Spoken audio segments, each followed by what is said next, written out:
Greetings, Word Horde.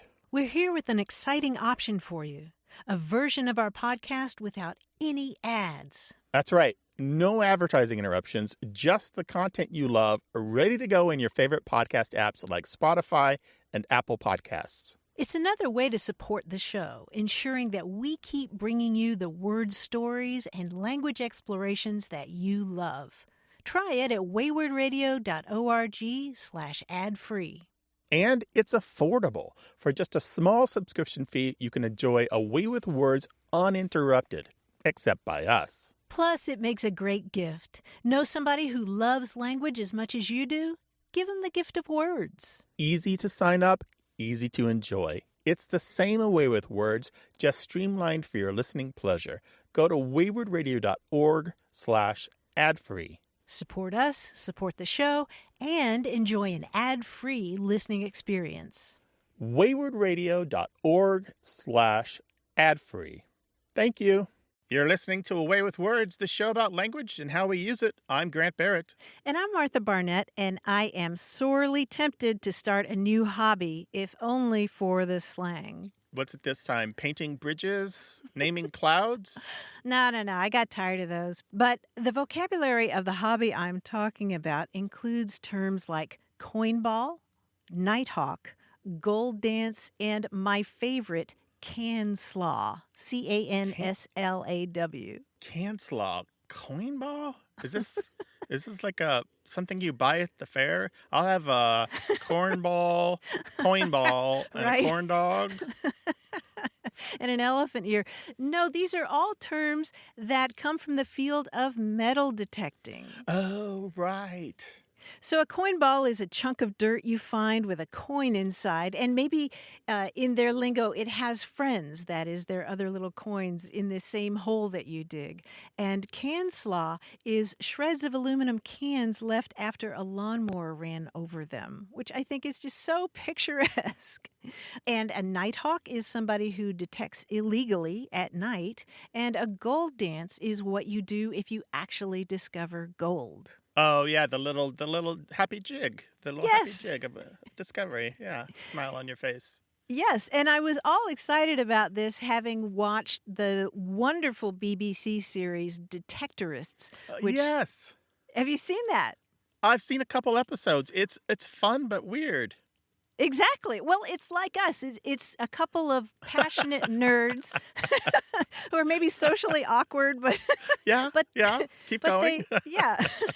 I think it's just hysterically funny. I am really luxuriating in this show, but apparently metal detecting is becoming very trendy in this country. You can go on Instagram and see very fashionable photos of women with their metal detectors. There are Instagram metal detecting influencers? Is this what you're telling me? This is what I am telling you. Look, unless you're wearing white socks with sandals and you got a dad bod, I don't think you can be a real metal detecting influencer. I just don't think there's an opening for you.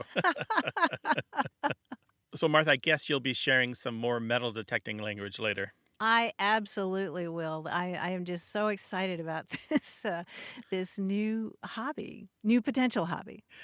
Well, if you find nuggets of wonder and brilliance in what you've been reading and hearing, share it with us, and we'll share it with everyone else. 877-929-9673. Or if you've got thoughts and questions about language of any kind, send them to us in email, words@waywardradio.org. And if you've got responses or ideas, put them on Twitter at WAYWORD. Hey there, you have a way with words. Yes, hello. This is Larry Brandhorst. I'm calling you from a little town of Sparks, Georgia, right at the moment. What can we do for you, Larry? I was wondering, these newscasters, like news shows or talk shows or whatever, and even on the radio, if like I'm sitting there listening and they go to a commercial break, and then when they get done with their commercial break, they always go like, "Welcome back." You know, it's like, and I'm going like, "Welcome back? What do you mean welcome back? I didn't go anywhere. You guys are the ones that left me." Even if I was watching the show and I was really interested in it, they left, you know, and then they're welcoming me back. So it's like they got it 180 degrees backwards. Okay, I got a couple things to say that I think will take a little bit of the edge off of this for you, all right? Okay, One of appreciate those it. is that the welcome back is part of the glue of broadcasting, as it's sometimes called. And we use this on radio too, where you've got to do things to ease people in and out of the different segments of the show. And you can't make too many assumptions about what happened in between, both what happened on the station's side, the radio station or television station side, or on the listener's side. So those television shows that you're watching, they don't know maybe what the local station did in between their segments. They don't have a lot of control over the commercials, for example, necessarily, except maybe Okay. even if they're the local news. So they've got to come up with something fairly basic to kind of cover all the eventualities to ease you out and to ease you back in. The other thing they want to do is they want to make it brief. They want to do something simple. Welcome back is 2 words. It kind of does the job. And they want to make it friendly. Welcome does that. But there's another thing. There's a linguistic concept here known as the least expenditure of effort. And the linguists who have proposed this talk about how a lot of our social transactions are formalities that are pretty much meaningless, except that they fill this back and forth ritual. When you go to the grocery store and you're in the checkout line, you say hello to the clerk and they say hello back, and they say how are you, and you say how are you, and neither one of you really cares all that much, but you're required by social convention to have that back and forth. And this happens a lot of the times in a lot of places. When you're in the workplace and you pass a coworker that you see 15 times a day, you make Yeah. some kind of gesture, either a grunt or a noise or a head nod or something to acknowledge their presence. So sometimes you just raise your eyebrows a little bit because social convention requires that you make some expenditure of effort, but it's the least expenditure of effort. It doesn't matter what it is. And so welcome back fills that. It's the least expenditure of effort that they can do just to meet that social convention. Well, Larry, now you have me feeling self-conscious because, of course, on this show, after we take a break, we come back and we say, "You're listening to A Way with Words." You're probably sitting there going, "I know." No, But no, we're I don't do that. It's the welcome back is like I actually left and I did something and came back. That's the part that Mm. So like when somebody comes in to work the next day and stuff, and I'm already there early, and I'll say, "Hey, welcome back," and they look at me like I go, "Well, you left and you went home and stuff, and you came back to work, didn't you?" They go, "Oh yeah, yeah," and yeah. then we start or whatever. But Martha, I think I agree with Larry. I think if I were scripting a show like that, I would just skip the welcome back and just say, as soon as I started the segment, say, "Today we're talking with Larry about greeting and saying hello. Larry, welcome. Larry, you were saying before yeah, the break, blah, blah, blah." Like I would just go yeah, right into the Mhm. segment and just skip yeah, the welcome back, because yeah. either way, all I have to do is summarize what we're doing and go right into the segment, right? Or take the opportunity to, get some exercise, run around the house, and then come back. Yeah. That's So that they're probably not very wrong. healthy. Make them truthful. Yeah. Actually go away. Help them out. Yeah, yeah. But then I might miss the welcome back, and I'd have to Oh, just come that's in true. and jump in. So either way, Oh, Larry, we're going to get so many calls about this from people who agree with you and have better ideas for the TV folks. I just know we okay. are. Well, So thank you for opening that can of worms, and Yeah. we'll be sure to share what people have to say on the show, okay? yeah, no problem. Appreciate it. You guys enjoy the day. Thank you All right, be All careful right. out there. for sure. All right. Bye Take bye. care. Bye-bye. Bye-bye. What should television people be saying when they come back from a break? 877-929-9673. Email words@waywardradio.org. Hi there. You have A Way with Words. Hi, my name is Sam. I'm calling from Brooklyn. Hey, Sam. Welcome. Well, what's on your mind today? So I am originally from Arkansas. And when we were kids, when we were swinging next to each other, if we started swinging in sync, we would say, "Get out of my bathtub." And I then moved to Missouri and discovered that no one there used that expression. Years later, I was a classroom teacher here in Brooklyn and discovered that no one here used that expression. And then recently, I was talking to a friend from Maine who did know what that expression meant and used it in the same context that I did. So I think that you had discussed in the past, where that expression might come from, but I was really curious about how it would be common in Arkansas and in Maine, but not in any of these states in between. Oh, that's a great question. When you were a kid in Arkansas on the playground, Mhm. you'd be swinging, and what's happening and then what's the expression that you say again? When you're swinging, when you get to a point where you're swinging side by side, really in sync with each other, one of the kids would say, "Get out of my bathtub." Get out of my And bathtub. Yeah, that's it. yeah. So what we talked about before was maybe one of the reasons that people say get out of my bathtub is because that dirt hollow underneath your feet kind of looks like a bathtub. Oh. And Jacqueline from Michigan, the last time we talked about this, she said they not only used it for when they were in sync, but when someone would get in the path of your swinging in that dirt ditch, you would also shout, "Get out of my bathtub." Hmm. And there were other ones. Anna, who grew up in New Hampshire, said they would say, "Get out of my window." Crystal from Bonsall, California, said they would get out of my shower. And Sue, also from California, says they would say, "Get out of my toilet." So there's like a theme here. There's like a bathroom theme. Anna in Ohio said they called it double dating. And similarly, Catherine in Tallahassee said they would yell, "Look, we're married," if you were swinging in sync. There's all these variations. And that's how children's folklore works. Children not only pass it to each other, but they come up with their own innovations. They want something that's theirs.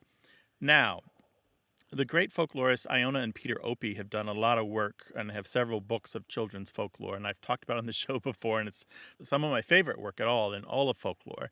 And they talk about this strange circumstance, for example, when a rhyme would be about, say, the royalty in London. There'd be a rhyme on the playground that they would collect. And then they would get, say, a letter 2 weeks later from one of their correspondents in Australia, one of their informants, with that same rhyme. And you wonder, how could that happen? How did a Right. children's rhyme make it across the oceans and these two continents and these two playgrounds? And it's because the networks of children work the same way that adult networks do. Children, they pass these things just as quickly as they pass the common cold, really. Hmm. They're little sponges for everything, including funny little rhymes and funny little sayings. And they're also quick to parrot. They're quick to Hmm. say something back and repeat it later. So in some ways, children are more social than adults, and they're more likely to see this stuff, this folklore spread across great Right. distances. Well, thank you so much. This is really wonderful. Thanks for sharing these Call us memories. again sometime. Thank you. Bye, Sam. Bye-bye. Bye. 877-929-9673.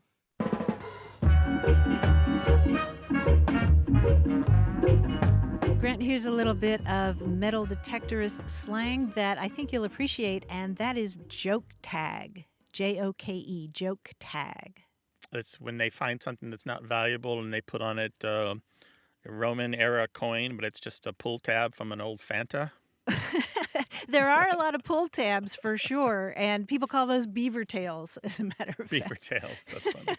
I don't know. What's a joke tag? A joke tag is something that you use to play a practical joke on other detectorists. It's a small metal plate that you put your name on and you leave it behind for other people to find. That's kind of evil. It is, isn't it?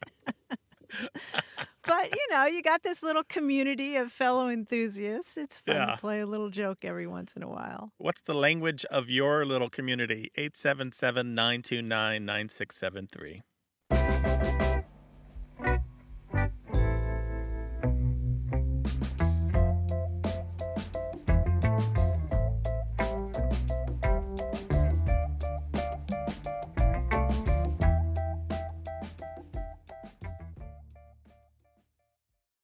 Got a minute? We need your help. Head over to gum.fm/words and share your thoughts in our quick survey. Your feedback matters. It's the backbone of our show's success. Thanks for making our show even more successful. That's gum.fm/WORDS. Thank you. You're listening to A Way with Words, the show about language and how we use it. I'm Martha Barnett. And I'm Grant Barrett. And Here he is, ducking in the doorway like Gandalf in a hobbit hole, our quiz guy, John Chinesky. Hi, John. That's right. Any 6'5" person has to duck in this tiny little warren you call your studio, or my studio, actually, for some reason. Okay, how are you guys doing? How are you this week? Fantastic. Fantastic. You? Good. I'm doing great. There's this old joke. The joke is, what's a synonym for thesaurus? Well, it's a book of synonyms, of course. Now, let's run some common titles and phrases through a thesaurus and see what comes out the other end. For example, if I asked you to identify the novel Self-Respect and Bias, you would answer... Pride and Prejudice. Yes, Pride and Prejudice, 1813, Jane Austen. Very good. So you're on board already. Now, the clues coming up are a mix of titles and phrases. Bear in mind, I've synonymized each word separately, and the synonym may not reflect the original intended meaning of the word. Ready? Okay. We'll start with some easy ones. It's one of the most famous works of art. The Ultimate Repast. The Last Supper. Yes, The Last Supper. Good. How about the board game Frivolous Chase? This have to do with trivia. Yes, it does. Trivial Pursuit? Trivial Pursuit. That's right. I think the kind of trivia I do is not frivolous. Just going to put that out there. Now, sometimes I just synonymized the key words in a phrase. For example, this is something you might hear regularly, though you may not believe it. Your shout is significant to us. Your call is important to us. Please stay on the line, and a representative will be with you shortly. I don't even believe it when Grant says it. Now, you guys are too good at this. I'll just give you the clue, and if you need a category, I will provide. Okay, here's the first one. The sizable blow supposition. The name of my next album. The sizable blow supposition by Grant Barrett. I love it. The Big Bang Theory. Yes, to blow something is to bang, blow. Oh. Yeah. End of a vendor. Willie Loman. Yes. Death of a Salesman. Death of a Salesman. That's right, Arthur Miller. How about this one? Subsist, cachinnate, cherish. Eat, pray, love. Live, Close. laugh, love. It is live, laugh, love. Live, Fantastic. laugh, love. Anyway, we lived through that puzzle. We laughed at a few of the answers, and I love you guys. You're fantastic. So well done. Oh, thanks so much, John. Thank you. Words and language, slang and grammar. 877-929-9673. Email words@waywardradio.org.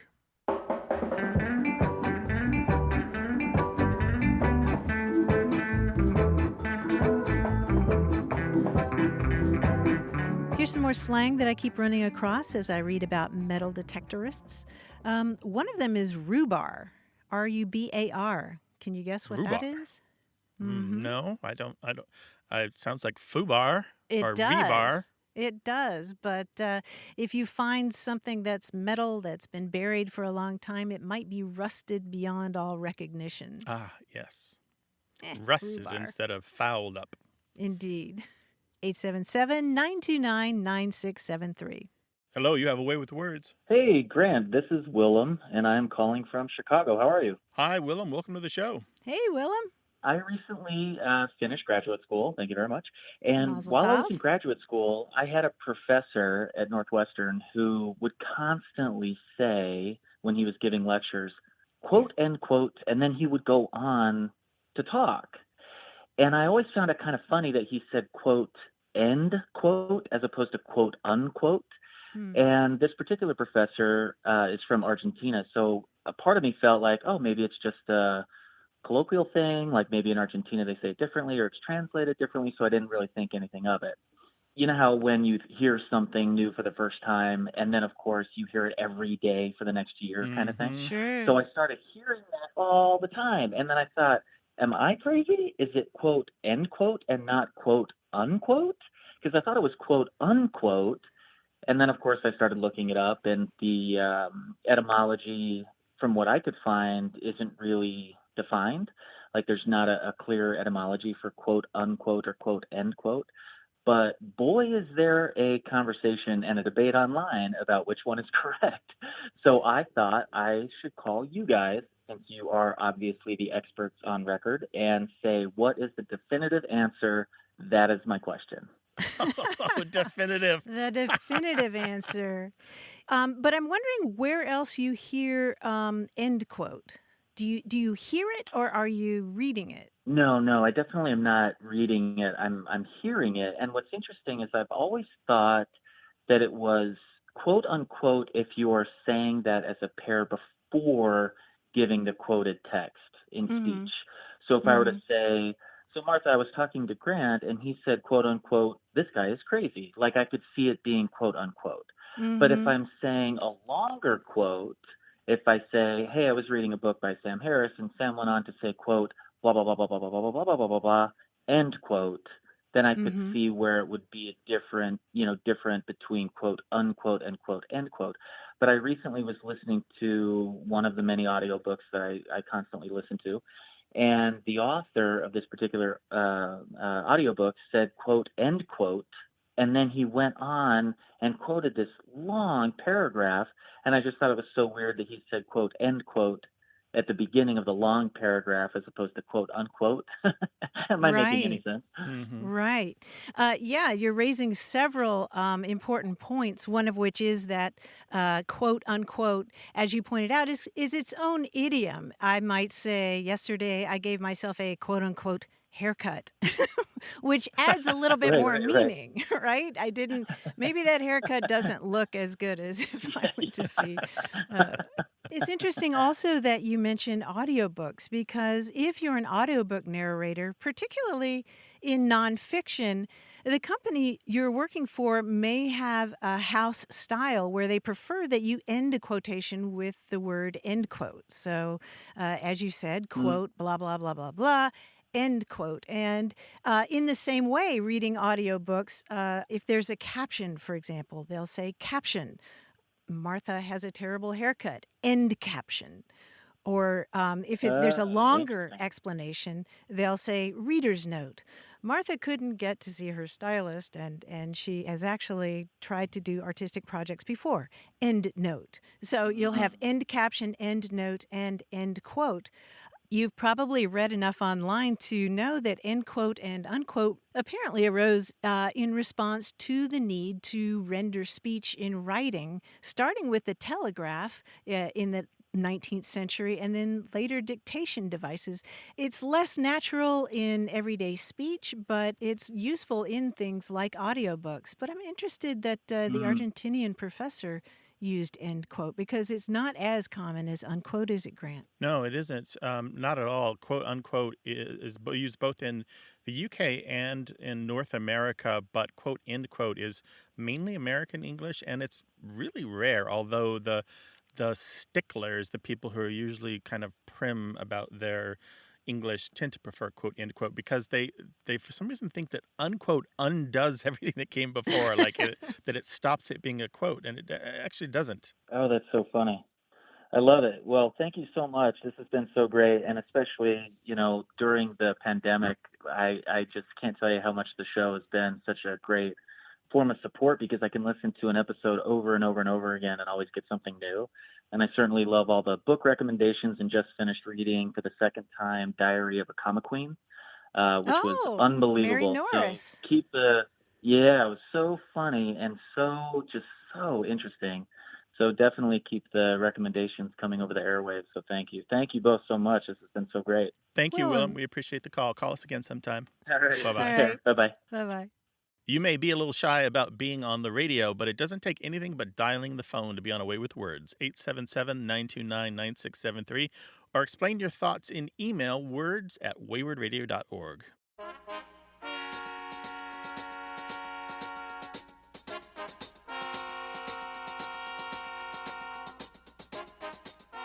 In English, if something isn't that far away, we'll say it's just a stone's throw. But I love the German expression, it's Katzensprung, which means cat's jump. It's a cat's jump away. Oh, and I love that because it's just comprehensive in English? Katzensprung? Is that That's very good. Yeah. Katzensprung? Right. Just a springing cat. I love that expression because you can just picture it, right? I mean, as many times as you've seen your cat spring from one spot to another, it's just a Yeah, little distance. I've got one who is a great jumper. She can do like a nearly 10-foot vertical leap on top of my big bookshelves. It's lovely to see. We know we have a lot of bilingual, trilingual, and multilingual listeners. Tell us the interesting words in the languages you know. 877-929-9673 or email words@waywardradio.org. Hello, you have a way with words. Hi, this is Sandy. I'm calling from Richmond, Virginia, but my heart is in the Berkshires of Western Massachusetts. Oh, lovely. And that's great country. yeah, if you know it, yes, it is. I have a word that's been a mystery in my family for many years. My mom went to Smith College in Northampton, Mass, and once a year they would take a day off from school, and they would go to the mountains, and they would have bacon bats.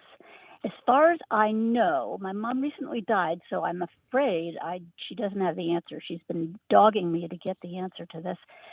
They would get together and they'd play games, and they would, I'm thinking they would sing, games for sure. It was all women's college. Well, Mom had always wondered what this word meant and what the origin of it was, and I Googled it, and she didn't seem to be terribly satisfied, and so I decided I would probably ask some of the old timers here around the lake what their definition of bacon bat was.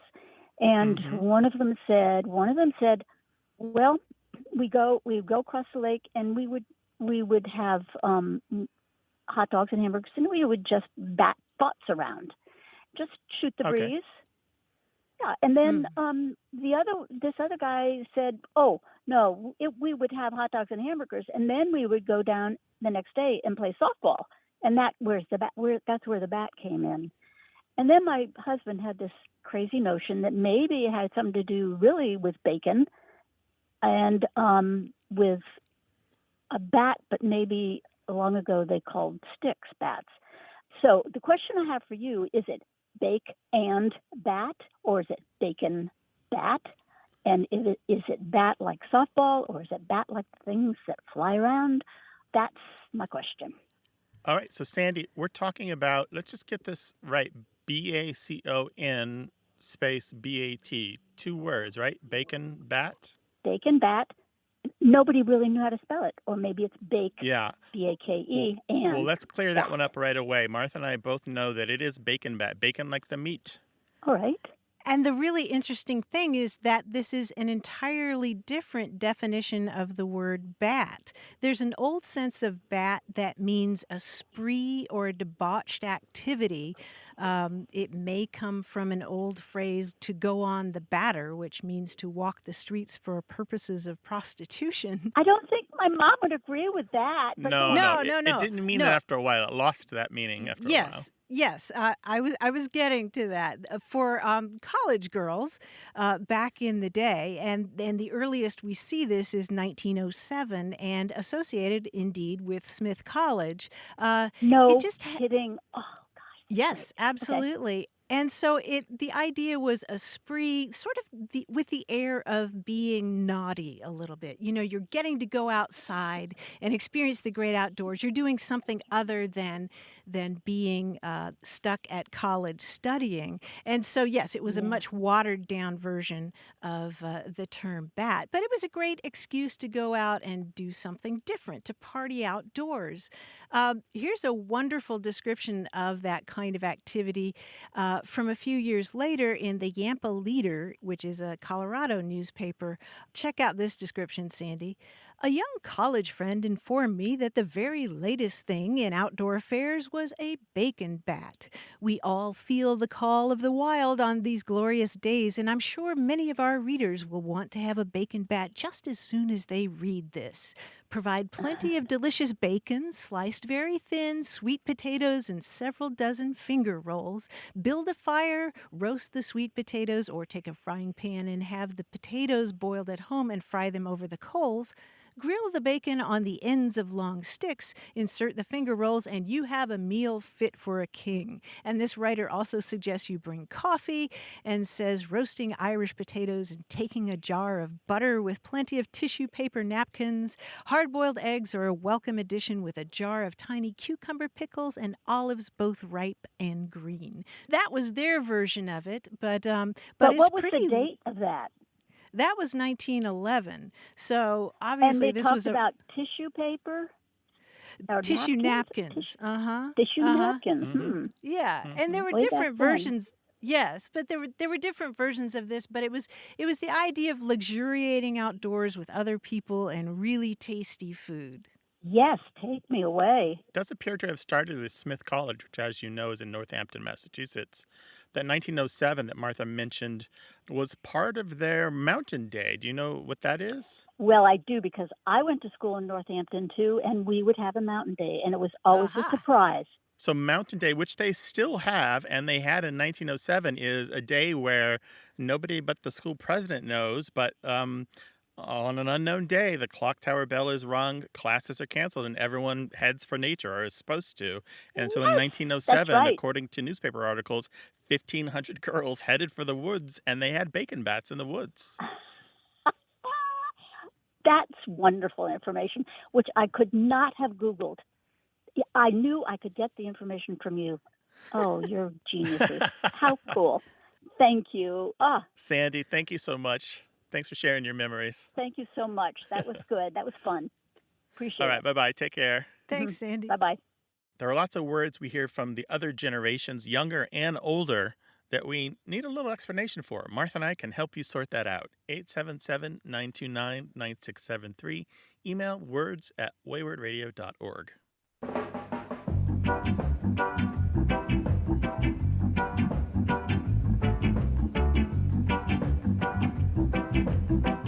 Ross McIntyre of Lyme, New Hampshire wrote us to say that he's been pondering the relationship that we humans have with the machines in our environment.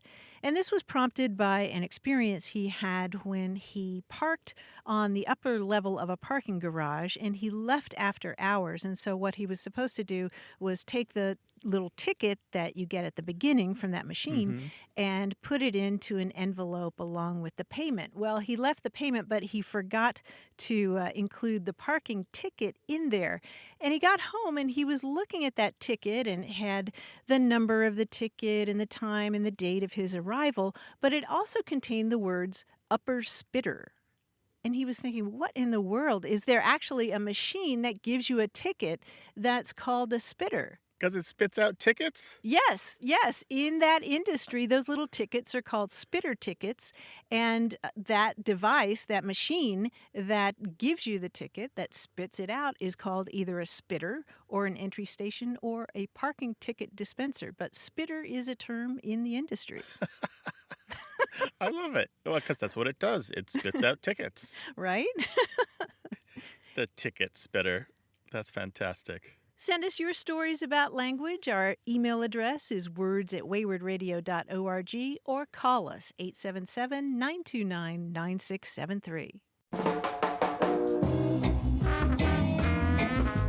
This show is about language seen through family, history, and culture. Stay tuned for more of A Way with Words.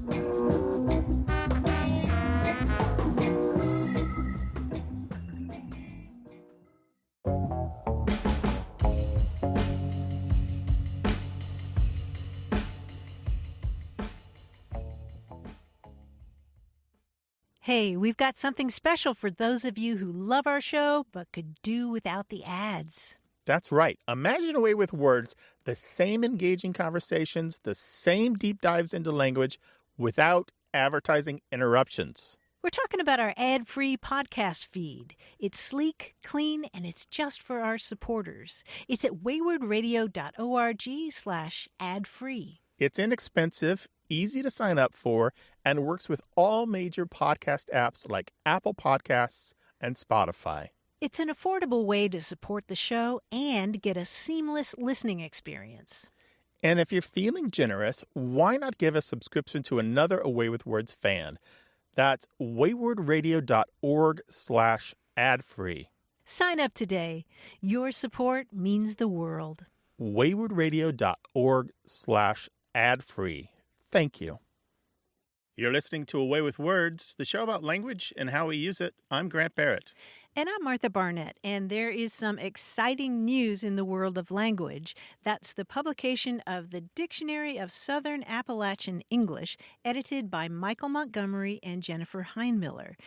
It's the successor to Montgomery's 2004 volume, The Dictionary of Smoky Mountain English, which was focused on eastern Tennessee and western North Carolina. And he was the Distinguished Professor Emeritus of English and Linguistics at the University of South Carolina. He died in 2019, but Heinmiller, his former assistant, carried on the project.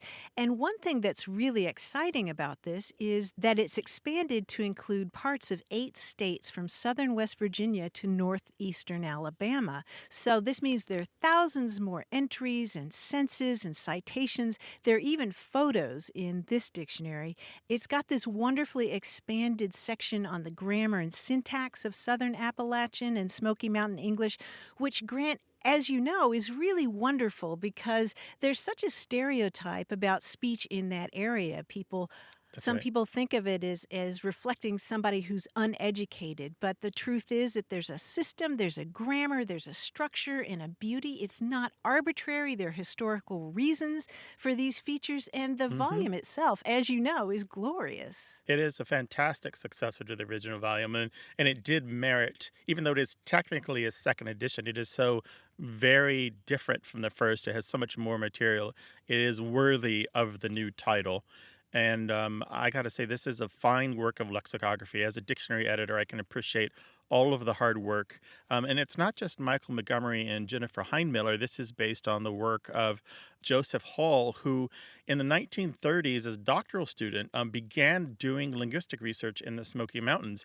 And he went into people's homes and communities and gathered immense amounts of information in print form and audio tapes over decades. And that formed the original core of what Dr. Montgomery had been working with. And that information is in here as well. So this is a passion project for multiple people. And you can sense the care and even the affection for Appalachia and the people of Appalachia that is in this book. I think they've treated the language and the community with a lot of respect, and I think this is a work of lexicography that will be appreciated for centuries to come. This is a fantastic book. Indeed, and it's a book that you can just sit and browse and see the wonderful poetry of the vocabulary of Southern Appalachia. I was just looking at words for specific times of day, like daybust, which is another term for daybreak, or good dark, which is after twilight. It's when it's good and dark outside.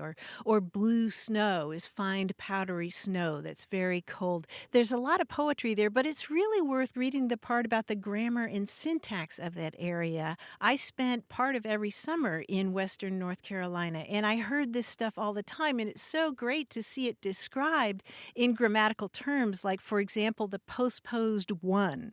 In the Smokies, to identify alternatives, speakers will use the word one instead of not only or either. For example, they'll say, this medicine will kill you or cure you, one. They'll end the sentence with that. Or settlers come here in the 1830s or the 1840s, one. That is just a natural feature of the speech in that area, and I heard that growing up, and it's so great to see it detailed and explained in this volume. Yeah, that's one of many things. This book that we both recommend is The Dictionary of Southern Appalachian English, published by the University of North Carolina Press. It is edited by Michael Montgomery and Jennifer Heinmiller. And we'd love to hear your questions and observations about any aspect of language whatsoever, so give us a call, 877-929-9673, or send your stories in email to words@waywardradio.org. Hello, you have a way with words. Hi, this is Alouette Island from Nelson, New Hampshire. Alouette, hello, welcome to the show. What a lovely name. Thank you. I like it. What would you like to talk with us about? Well, I am curious about the origin of the word hosey, as in, I hosey the front seat. And some people say dibs, and, I've been talking about this to people, and they're like, hosey, I never heard that. And I said, well, it's like dibs. And they say, oh, I know dibs. But have you heard this word, hosey? Oh, yeah, we've heard it and Yep. lots of variations of it. So where did you grow up? I grew up in various places. I was born in Massachusetts. We lived in Burlington, and then we moved to Marblehead. So I was in Massachusetts for most of my childhood, and then Milwaukee, and now back to the East Coast again. So I'm not really sure where I heard this word. I sort of think of it as a childhood word, so probably something that I heard a lot in Massachusetts. Oh, sure, sure. That makes a lot of sense. Okay. So many kids in Massachusetts grew up saying hosey or hoozy or hornsey or hansy to claim something, to lay claim to whatever object you want. And isn't part of the whole game that you have to say it before anybody else. Yes. Yeah, the first person who says it wins, right? Exactly. Right, exactly. Yeah. It's pretty local to New England. And Grant, I'm not sure that we have an origin for that. Some people have suggested that maybe it's a version of holdsy. You know, I've got a hold on this thing. And, Yeah. There Oh. was some report of it from Horace Reynolds in his American Speech article that he had a report of it from Southern England, but it's not confirmed that it's possible that it came over from the UK. Right, and it's one of many, many, many, many terms that children find useful. Dibs and honies and yeah. finny and fin dibs and wacky and fin wacky, and those are just the US ones. Yeah. I don't know those. I mean, I know dibs, but I haven't heard the others. Hosey is common in New England, or as Grant said, finny is another good one. I finny that. And then of course there's this whole group of expressions for defending what you've claimed, you know, announcing that you're not going to share it with anybody else. Like no divvies, like I'm not going to divide it up. There's a whole slew of these. Wow. Okay. In this article in the American Speech, there's an Irishman in Cork who says when he was a kid, you had to say the whole string of them. You would say fin dibs, fin shackies, no dibs, no achies, no chips, no divvies, and no haveens. And that's how you got to. So that's how you said, I'm not sharing this. It'd be something that you brought from home or bought at the store, and it just meant I'm not sharing any of this. So no one else can have what they call the first bore on your apple, a first bite, or a snooksy or lixies of your lollipop. They could not have a share of it. So do you use that now? No, I'm not sure why. I mean, I was listening to your show and it came into my head and I thought, I need to ask these folks, where this comes from because, and no, I haven't used it lately. I mean, would you still use it as an adult is what I'm wondering. Yeah. In certain company, yes. In certain company. If you were in a restaurant and you want a particular something behind the glass, you say, I hosey that piece of chicken. you wouldn't do that. Or I hosey that last bagel. Yeah. You're going to buy the sliced pizza place. I hosey that last pizza piece. I could see myself saying that, yeah. We'll put a bunch of these on the website when we post the show. But Alouette, thank you so much for the call. Thank you. Take care. All right. Bye. Bye-bye. Bye-bye. Maybe while we were talking about terms for claiming or defending what you have when you were a kid, all this dibs and hosey, maybe you thought of a term that you used that we didn't mention. Well, we'd love to hear that. Any of your variations are welcome. 877-929-9673. Or what else came to mind when we talked about the games that kids played, the weird words that you used, and the rhymes and chants? Send them to us in email, words@waywardradio.org, or tell us on Twitter at WAYWORD.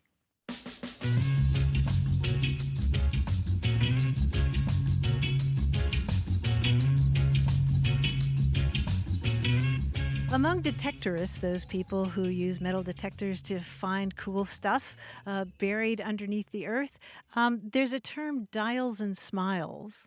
Dials and smiles. Yeah. Ooh, I always like a rhyming compound. What does that mean? That's a hardcore detectorist. That's somebody who really loves tweaking the dials on their detector. You know, they're really into the technology because there's, of course, a whole range of these metal detectors. Oh, yeah. I could see the fascination of the gadget just as much as the discovery. Yes. Yeah.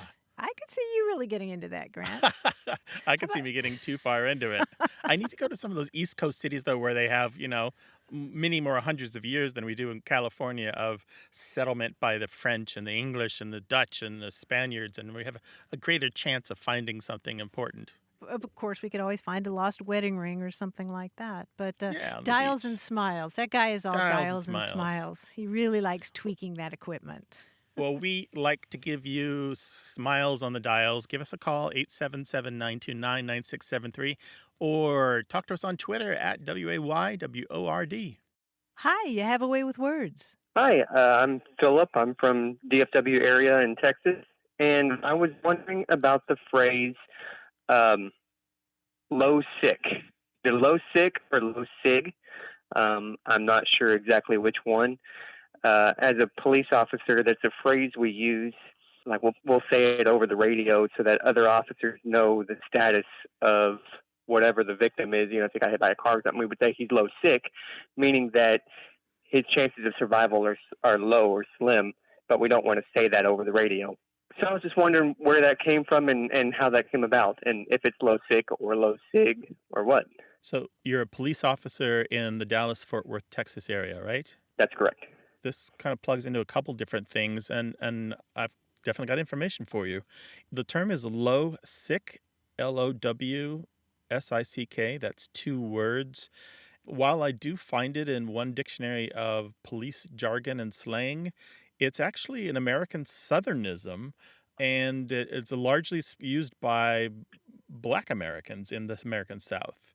And it goes back about 100 years. If you look online for people using it, there are a couple places where you find police in Dallas using it and maybe police in Atlanta. But mostly it's used by Black authors that I can find anywhere in print using it, including one noteworthy example is a short story by Langston Hughes, Simple Stakes a Claim from 1957. And you can find it in the young adult novels of Mildred Taylor, such as Roll of Thunder, Hear My Cry from 1976. So it's really interesting to me because this low sick, meaning near death or very, very ill, so ill that it just really looks like you're not going to make it. This term appears to have migrated from being an everyday term for some people to being very specific in some police departments in the South, but not all police departments in the South. Wow, that's interesting. So it's not low sig. I always thought it was low sig because they had like low vital signs or something. Low sick. Okay, good to know. Yeah, you Thank thought you. maybe it was low sig for low signal, like a radio might have a low signal if its battery was weak. Or like if they're about to be deceased, I would say they have low vital signs. So low sig. It's kind of what I was thinking. No, it's low sick. It's just you can actually feel low.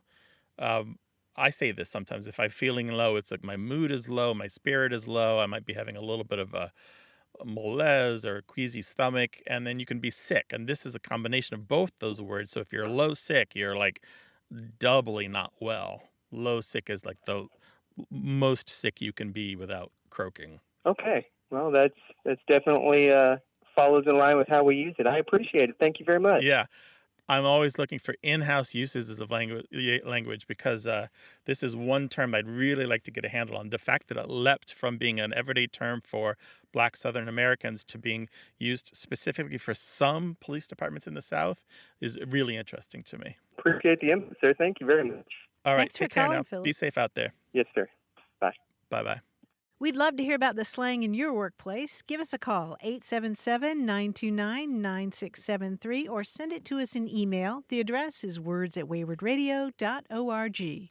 Hello, you have a way with words. Hi, Martha and Grant. This is JJ calling from the western shore of Lake Michigan in Racine, Wisconsin. Hi, JJ. How you doing? Pretty good, pretty good. I have a little language mystery I was wondering if you might help me make my way through. Oh, yeah. Sure.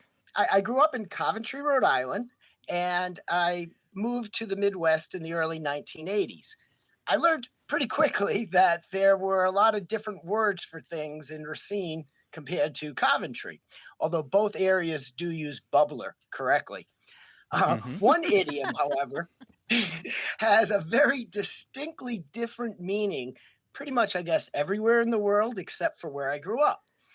One cold winter day, I was walking to my friend Dan and Sarah's house, and I slipped on an icy sidewalk. When I walked up to their door, I guess I must have looked distressed because they said, "Hey, are you all right?" I said, as I was holding my lower back, "No, I just took a dump on the ice, and I think I hurt myself." laughter ensued.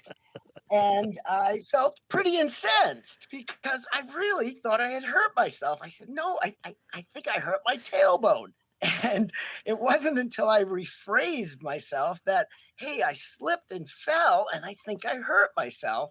And they're like, what are you talking about? And that's when I realized that the idiom that I had used did not mean the same thing that it did in Rhode Island where I grew up. Not at all. When you said you took a dump on the ice, they were imagining something else. They actually were for a good probably 10 minutes because they like, oh dear. You took a dump and you hurt yourself in the process. I did not get a lot of sympathy. And you know what's most strange is when I've been back in Rhode Island, I've asked people about this and they deny it. Until we were driving on the road and a motorcycle swerved and the guy almost fell off. And my friend Nina said, hey, that guy almost took a dump. And she turned around and looked at me. She's like, we do use it. But other than on that momentarily unthought response, they won't admit it. But yeah, you know what? And actually, the oldest meaning of dump, back as far as Middle English, was about falling. It's about somebody falling. Like it was used in passages like they dump in the deep and to death they pass, things like that. So the earliest usage was about people falling. And then later it was about things being kind of jumbled together in a pile or poured out into a pile or dropped in a pile. Well, I would always tell my fourth graders at the start of the year, as I would explain how I would say things differently, that Rhode Island was settled first. So the way we used it was the first and right way. The linguist and we will argue, but I appreciate the comedy in that. Yeah, I'm sure the fourth graders appreciated it too. Yeah. JJ, thanks for sharing. We really appreciate it. Thank you so much, guys. All right. Take care now. Be careful out there. Yeah. Bye-bye. Bye-bye. Bye. Grant, of course, the word that also comes to mind here is polysemy, Polysemy, polysemy. That's right.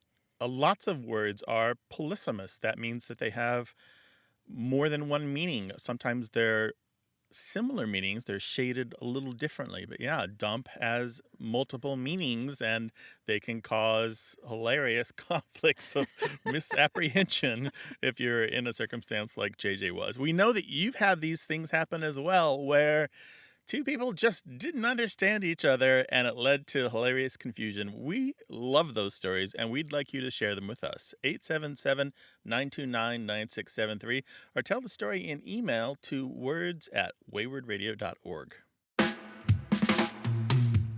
Thanks to senior producer Stephanie Levine, editor Tim Felton, and production assistant Rachel Elizabeth Weisler. You can send us messages, subscribe to the podcast and newsletter, and catch up on hundreds of past episodes at waywardradio.org. Our toll-free line is always open in the U.S. and Canada, 877-929-9673, or email us words@waywardradio.org. A Way with Words is an independent production of Wayward, Inc., a nonprofit supported by listeners and organizations who are changing the way the world talks about language. Many thanks to Wayward board member and our friend Bruce Rogo for his help and expertise. Thanks for listening. I'm Grant Barrett. And I'm Martha Barnett. Until next time, goodbye. Bye-bye.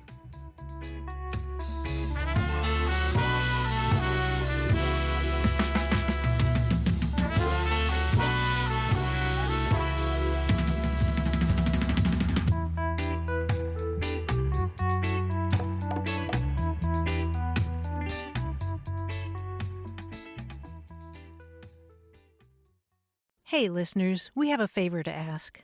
We'd love for you to fill out our listener survey at gum.fm/words. Your feedback is crucial. It's quick, and it helps us make our show even better. It shapes our show, helps us plan, and ensures we're bringing you the content you love. That's gum.fm/WORDS. Thanks for being a part of what we do. Thank you.